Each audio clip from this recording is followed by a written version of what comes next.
example, takes a lot of complexity and gives you an easy way to access it.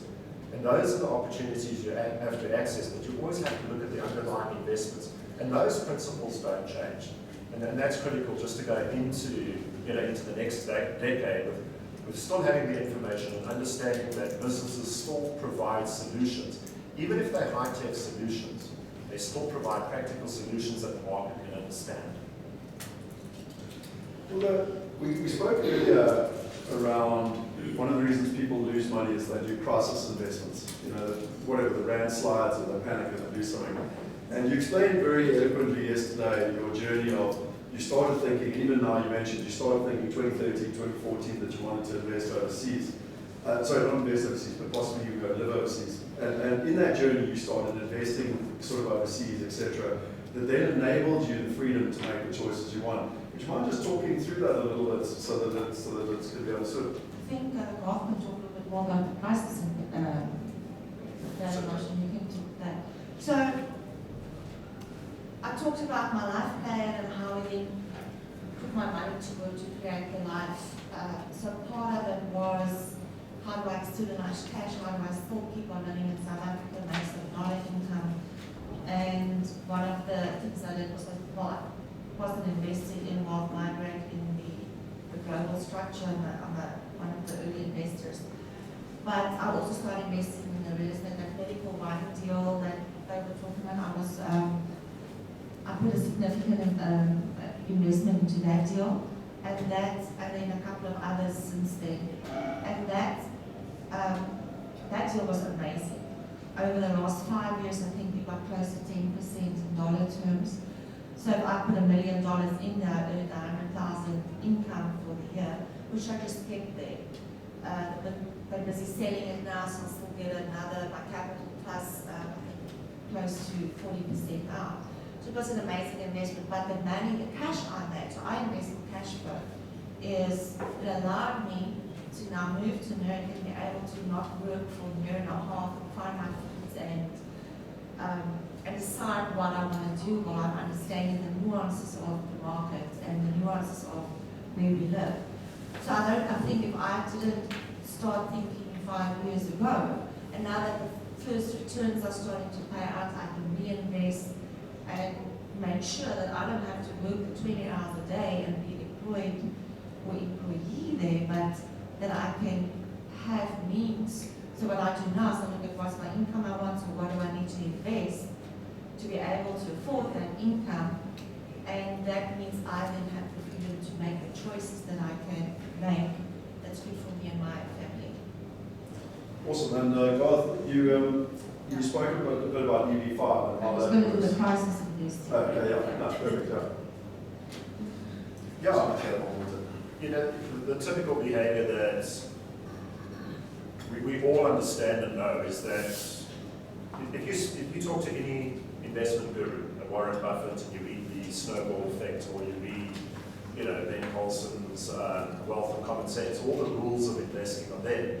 Yet year on year, decade on decade, people make the same mistakes of, selling at the bottom and buying high. And the only thing that influences that is emotion. So crisis investing is a typical thing that people react to the emotion and what I was saying, white noise, and they make investments based on that emotion. So they're always making the wrong decision. And I've always said to people, if you want to make money, just do the exact opposite of what everybody is doing. And it's actually a fact, because the irony is when the rand is weak, my phone rings off the hook to get money out of the country. When the rand was at 12.80, I was phoning. That's the difference. At 12.80, I was on the phone going, don't try to move the money. No, South Africa's great now, it's coming right. So that's a great example. We are most pessimistic when we're losing the Rugby World Cup and when the rand is weak. Yet that always presents opportunities. Crisis investing is when we react to political narratives, when we react to the contagion which is in the country, and we forget to look at the facts. And that's effectively what fear investing is doing. Talk to us just a little bit about the EB5 program and how people can move to America using that from an investment strategy perspective. Okay, so I think any of the global immigration programs are more essential or not essential. I mean, you know, you can choose to live in an emerging market for the rest of your life, and that's great. You know, it's a choice. Why do we get alternatives? Because in Gilda's case, for example, we went down the EB5 route because the technology interests and her life interests were bigger than what I felt an emerging market was going to do.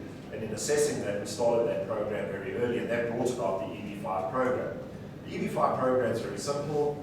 Through investing in the USA, you create employment with certain regional centers. So you'll have a property development that's going to have, let's say, a Publix, which is like a Woolworths at the bottom. It's going to employ 100 people. It's got a hotel, it's going to employ 100 people. These regional centers then are creating jobs, and investors into that regional center are afforded a green card through the EB5. Through investing in that program, you're creating employment, and you're granted a green card through that process. So, you know, we became involved in the green card very, very early on, very high level. With a client of mine introduced me to this program that he'd gone in, and it didn't sound great. That was 7 years ago. But by doing the due diligence, it became a very viable program. And a lot of people have gone into that, and that investment was $500,000 up until 23rd of November, and then it will go up to 900. But it's not a cost. It's like all of these, you're either investing in property, in a bond, or in an investment. So you would make that investment, and that would give you an alternative place to go and live. And those you know, visa program, passport programs exist in many, many jurisdictions. But what I speak to people about first is that, and a lot of people get that emotively, not financially, the number of people that hold second passports, that have their house in this country, have their businesses in this country, and their future income in this country, but have a third passport, I have a second passport, amazes me. That speaks to diversification.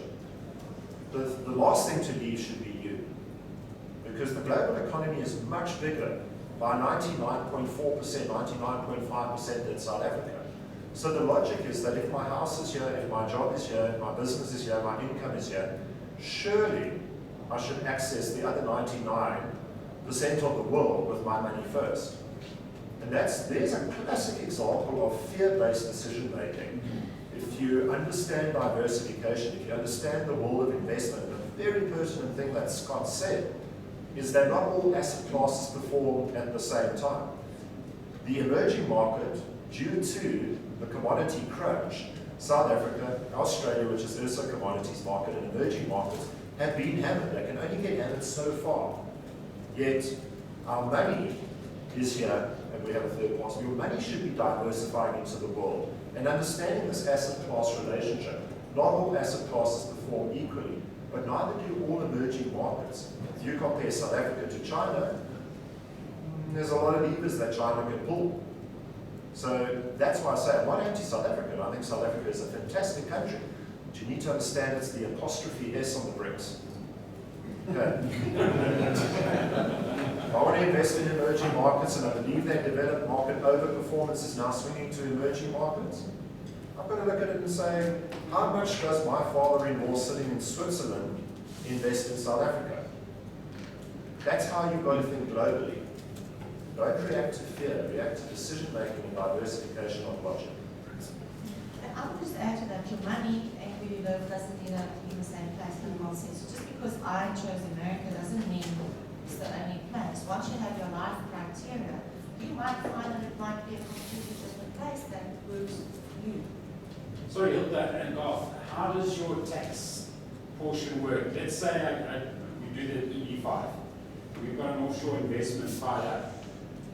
Does America want to know about that offshore investment? Is it taxed as well? So they're going to tax all your wealth. Do you know 85% of my day is answering that question?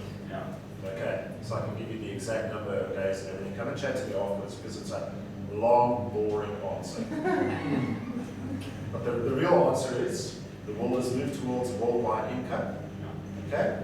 And America doesn't like people to passenger off them.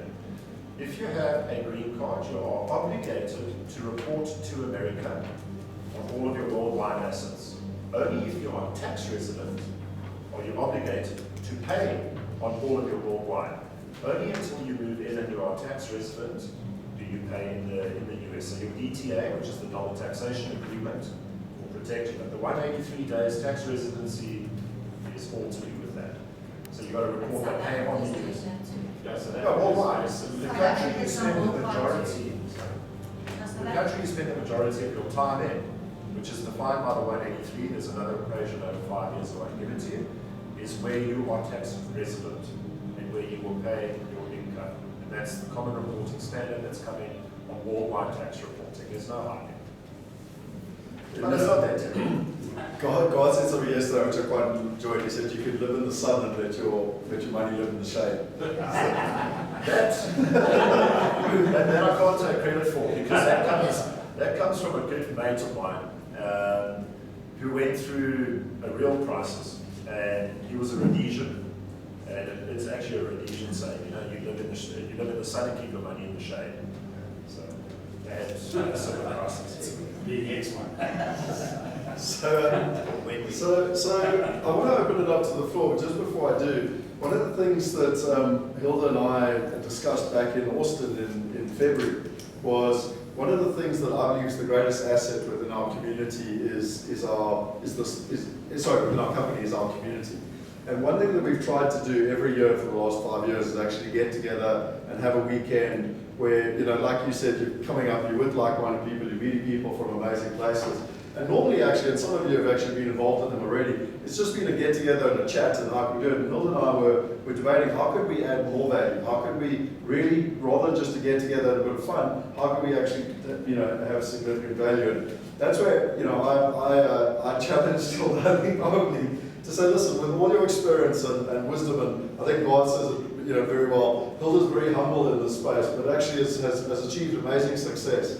And what we put together was this weekend where people could really grow and learn. And I'd love to just understand a little bit deeper from you what your thinking is. And I know it's literally tomorrow, but I mean, we actually had a couple of people in Joburg that just changed their plans because they figured, right, this is something important for them. And it's going to rain tomorrow, so it's no good for riding. So indoors activity. And it's a person.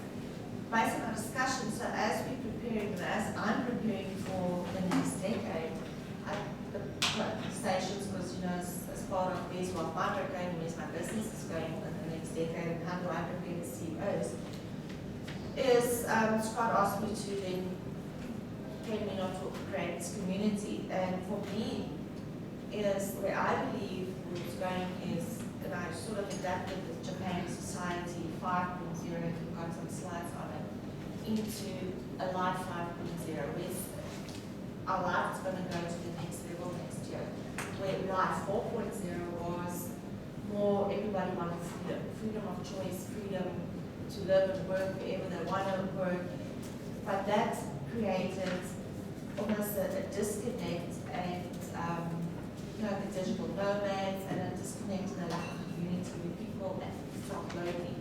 So I believe where we're going to go is going to become a community where people will show up in their communities and network, and we will work together to co-create, co-learn, and help each other achieving our visions. And that is what we want to discuss, define each one's life for the next decade. And if we know what each other's dreams, visions, challenges are, then we as a community can then help each other. There's no point, I will never have Mark's 20 years experience and Scott's 20 years experience in real estate, but I don't need it because I just need to know when to access knowledge and we can learn from each other. So co-learning is the one that I need to know what you already know, when we can learn from each other and we can fast track learning and fast track positive changes in our lives. So this weekend we're going to just discuss where the world's going, your life criteria, where you, if we get together 2029, what have you achieved? And then work back, because a lot of people take time out, or few people actually should say, take the time out to actually plan the next 10 years and what do I need to do? We always think we, what's the saying, we overestimate what we can do in 1 year, and we still underestimate what we can do in a decade. 10 years or in a decade. So once you have your 10-year plan, and I've 100-year man, it's just got a 25-year plan, and Richard Branson has a 150-year legacy plan, is we mere mortals just always think what's the next quarter and the next year, and we're catching up all the time in the change. So when we have at least a 10-year plan, which is not daunting for a lot of people, because I think a 50-year plan is, oh my God, you can't even go there. So when you have a 10-year plan, you can work it back. So what do I need to do next week? What I need to do, then you can make it happen. We need a plan for if we're going to live till 120. Now, what does that mean for our world? What skills do we, what do we need to unlearn? And what are new things that it's not going to be 120 what we think 120. It's going to be 120 looking and feeling like a 30, 40-year-old. So the technologies that's coming in the next 3 to 5 years, just in longevity and anti-aging, it's going to change just one section and part of the world. So what does that picture look like for our lives? What decisions do we do? And be okay, like what, if we have little children or younger children, to even meet, like, what does their world look like? What do I need to do to guide them to be the best people to show up in their world that they're going to have to negotiate? So that's what we're going to just do the next couple of days. Can I say something? Yeah, no problem. How many of you have seen Charlie in the Chocolate Factory? You know it, roll over. They get the golden ticket. You know, I find it fascinating, but I also find it an absolute privilege in that statement that you are who you hang around with. You know, it's my day is spent with highly successful entrepreneurs and business people.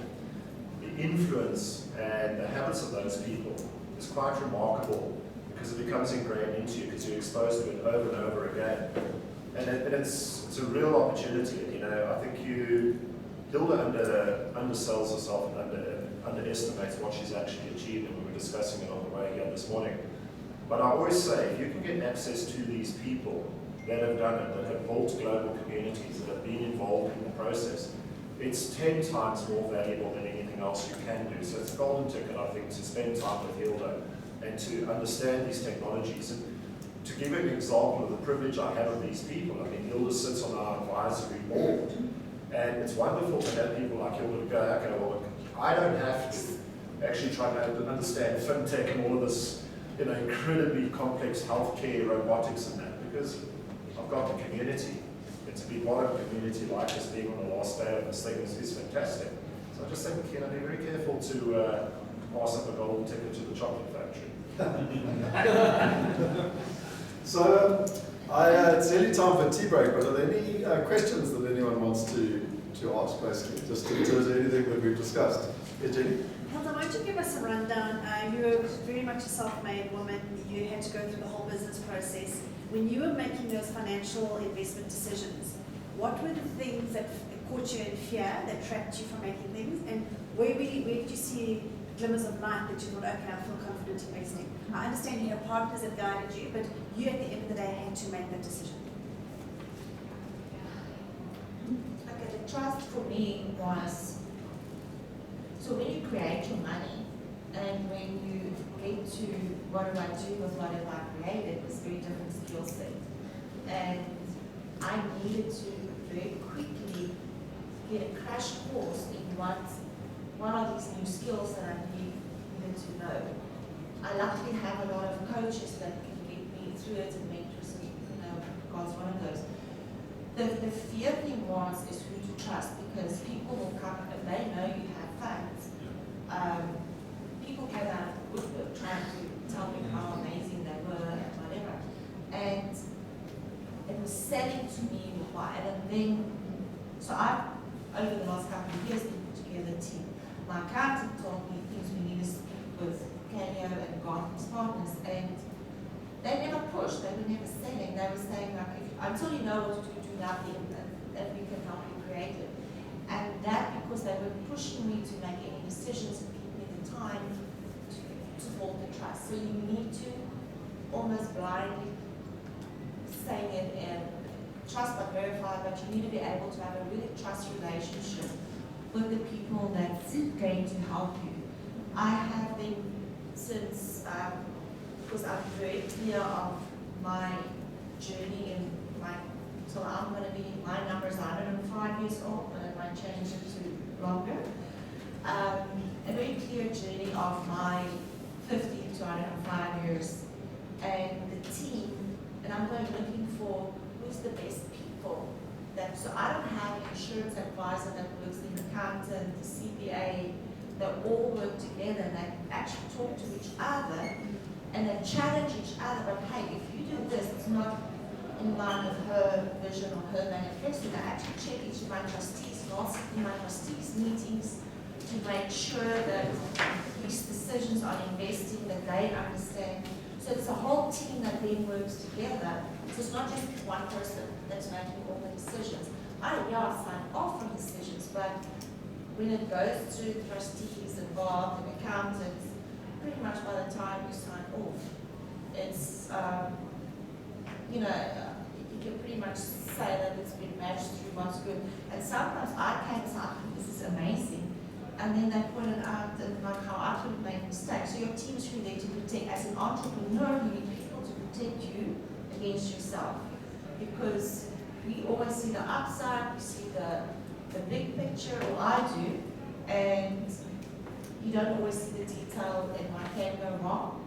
And you need your team to protect you against yourself to make sure that you learn the skills that it takes to really manage money versus creating money. Anyone else? Does that answer this? Thanks. Any other questions? I would just like to know from Mark, what is the entry level in worth for you to take on a client? Why don't they ask that every time? The office is set the wrong way. She's a funny put a suit on it, look at that. No, I don't have an entry level. I mean, there's two things I'll never do in life. One is give up information freely, which is why I like being part of a community. And number two is sell my time per hour. I don't do that personally because once I've got to a certain point in my life, in my business, my objective was to try and assist in the influencing of people's financial decisions. So ultimately, whether it's me or somebody in my team, our philosophy at Calio is the same. You sit with a person, you design a person's life. And if that plan is nothing more than a consultation, whereby you have a very clear idea of how you can go about and come back in 5 years, so be it. We have people at different levels or different levels of money. Some of our biggest clients were created by us because we have a private equity division, we have a corporate financing division, we have the property equity, we invest in and are from 28 to 52% shareholders of 23 businesses around the world. And because of that, we find we can create our own clients. So we will often sit in the business. We will put sweat equity into somebody's business, grow that business, give them an exit, speak to Hilda about how to exit differently in the future. But we're engaged. When we left Sasfin, the assets that we managed, we created 80% of those by the selling process. Because I always say to people in business, acquisition or liquidation, two inevitable ends. You never sell when you're on top, just like in South Africa. You never take money out when the rand's strong. People never sell their businesses when they're on top. They sell them when they're starting to feel pressure or they have to leave the country. So we advise at all levels, and I manage R1 the same as I manage $1 billion. Anything else? So I wonder just one last question for each of you. Garth, you mentioned something yesterday that I thought was really pertinent, and I'd love to just go back there, which was that in tough times, property often is a better, from an investment, but not better, but a different. That's what happens when you be tactical, I know some of the but you were talking about how property is a different investment or asset class, often in tricky times when sentiment's down, when people are concerned. But you mind just talking through that a little bit, just to understand? Because we were talking before you guys arrived around uncertainty of markets and what you do. Yeah, I love property for one reason. It pays you to be patient. what that means is, before I go into it pays you to be patient, I want to tell you a story out. When the South African property market goes down, okay, you talk to a person who's not an investment guru, and you do their balance sheet, and now the equities are down 40%, 2008. Your buyers have dried up, your liquid cash has dried up, and you say to the person, what's the value of your home? Well, I bought it for 5.8, so probably about 6. Your property is in line with market depreciation to a certain degree as an asset class. Nobody ever sells their property below the value. That's the important thing about property. Even on paper, Sandton City might be worth less. It's never sold at that lower value. But that statement I made about being paid to be patient, as we see an economic slowdown, what I love about property is it pays you a rental income. Okay? It's like dividend shares. They pay you to sit on the fence and wait. So property has a cycle, and it's typically 5 years, if not longer, to produce its upside. Okay? You get paid to wait. It's a critical thing about property. There's not many asset classes that do that. Asset classes that pay rental type income in yield, so 5 to 8%, let's just use a number, have very little to no capital or inflation beating ability. That is why 99.9% of multimillionaires have a huge amount of money in property. In fact, you can research any autobiography and you will see the links to property in those wealthy people. And Hilda, from your side, not only being successful yourself, but spending a lot of time with successful people, what are 1 or 2 or 3 of the common traits that you see almost as patterns of the difference between successful people and sort of everyone else? So I think successful people think long term, and they don't think 1 year, 2 years, like I said earlier, they think the 20 and the 30-year period, and they think big. And the second thing is really taking action. Whereas us mere mortals will sit and need to know everything about something before we make a decision, very often they will see the opportunity, they will see what the potential in an opportunity and do it, and then set out to find the best people to help them. Richard Branson doesn't sit and think, I need to know everything about an aeroplane to be able to own an airline. He was seeing the opportunity. Right now there's 100 people here that need a flight somewhere, let's buy an aeroplane. And then he figured it out how we're going to create an airline. And that's the difference. So we all get sort of paralyzed with all the details of what we need to do. And that's also, so those are the 2 things that really jump to mind is think bigger, think long term, and take action. Awesome. Well, thank you very much to both of you. It's really a real privilege. And can we have a round of applause for the two?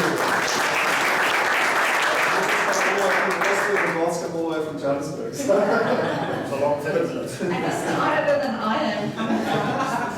Awesome day. So I want to just wrap up I want quickly. to say something on that Yeah, title, yeah. actually is. Yep. Wealthy people know how to use other people to make their money. So, and I know what Hilda said about thinking big and having a plan. And I tend to say to people, imagine on Sunday afternoon if you had your plan for the next 10 years, how that would make you feel. And for those of you who want to take action, you can talk to me. No, seriously, Megan's outside if you do want to know any details. And I know some of you are joining us, so I'm really looking forward to that. In terms of the tea break, it's literally, what's the time there? 25 past. Could I ask if we start at 35 past? So we have a fairly short tea break because we did have a little toilet break that became a 15-minute tea break as well. And I want to try and finish on time. Sorry, just before you get up, I want to just give you some closing thoughts there quickly. And in terms of everything we've been through, that there is my son. And at a very young age of 5, he's learning that to own green hotels and red houses and earn a passive income is what we call smart investing. His dad, with an amazing team, now has a portfolio of residential